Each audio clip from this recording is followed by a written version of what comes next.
अपघाताचे सत्र थांबता थांबेना.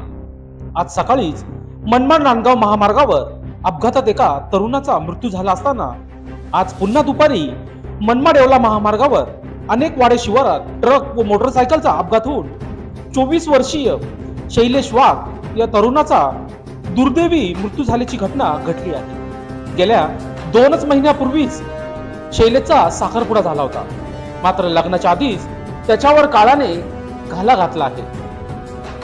सविस्तर असे शैलाश मनमाडकडून कोपरगावकडे जात असताना समोरून येणाऱ्या ट्रकने त्याला उडवले. यात तो गाडीखाली बराच दूरपर्यंत फरफटत गेला. यातच त्याचा दुर्दैवी मृत्यू झाला.